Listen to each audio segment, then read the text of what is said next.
Another thing that keeps business out of Illinois is because they don't know what to do with pension debt. So we're just trying to hope that this moves forward. I don't look for it to move forward until maybe veto session or even that first week in January. And one of the reasons is because we have possibly 40 lame ducks sitting there in the legislature. When they're leaving, they're willing to make deals. They don't have to worry about how this might affect them later.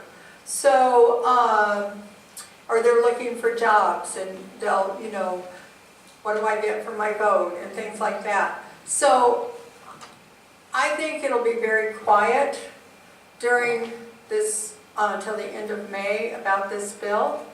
It's not being kicked out. They're still, I don't want to say playing with it, we know that it's there.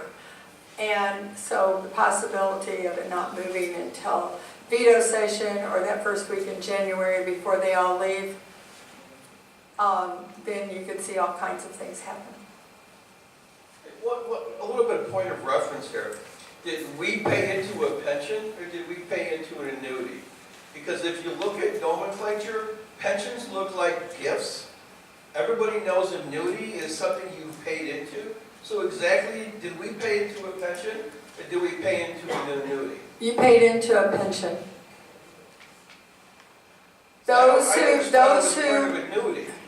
who have the self-managed plan, they can change theirs when they get ready to retire. They can change it to an annuity. If they decide to do that, then they are subject to receiving health insurance. So basically the money we put in is not annuity, it's right into the pension system. Right. You have a defined contribution. Okay, thanks. So where did we get the A for our annuitant association? Where did we what? We're SUAA. We've got the State Universities Annuitants Association. Where did we get that? Well, if it's a pension, I don't know the difference, sorry. But isn't the name... I have to tell you, I don't have the slightest idea. And I've gone back and I've read historically, and I don't know if it just fell out of the sky or what, but it doesn't make any sense to me. Here we are. And we thought about changing it at one time. Didn't get changed because some of the names that they were coming up with were kind of ridiculous. I don't even know why they stuck the word annuitants in there because that throws everybody off. So we have time for one last question. Larry. Thank you. The other thing is that many participants in the state university's retirement system have that for their entire career. They don't get Social Security. Right. They're paying in 8% instead of 6.2%, which is withheld for Social Security.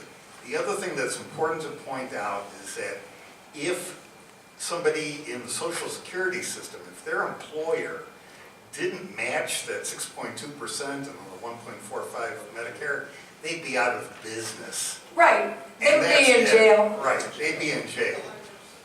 Our state legislators should be in jail. And I think, this gets complicated. I will always say that the SERS system is the most complicated system, and that's why we chose to have our own attorney during Senate Bill 1.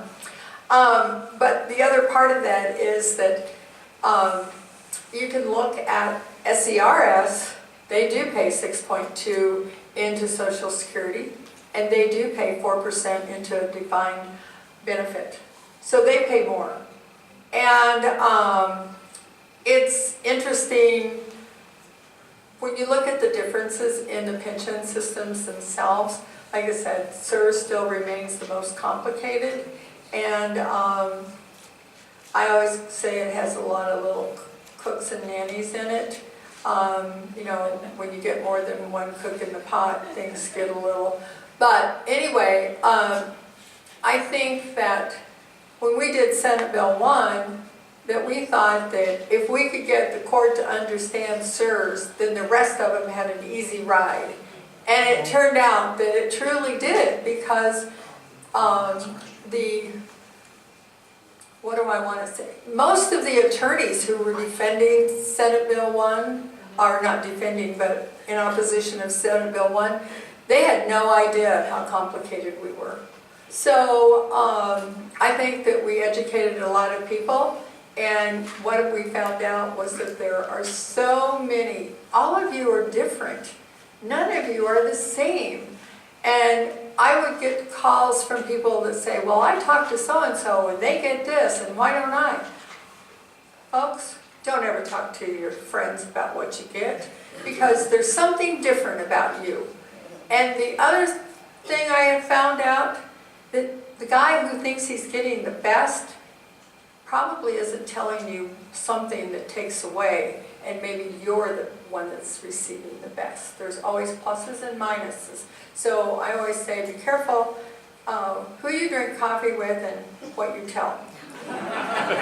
So I think on that note, it's my pleasure to wrap up the session and thank Dick Lockhart.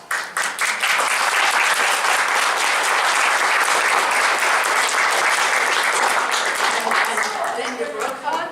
And as you know, these two work so hard for us, for our current pensioners, and for all of the future people employed here at our university. It makes a big difference for the health of education that we keep our pension benefits strong. So thank you very much. Lunch is next door, and I think many of you have signed up to join us. Thank you. If you have any questions about some bills, let me know, because I have some lesser known ones that we're not talking about that I brought information for. So I'd be happy to talk to any of you. Thank you.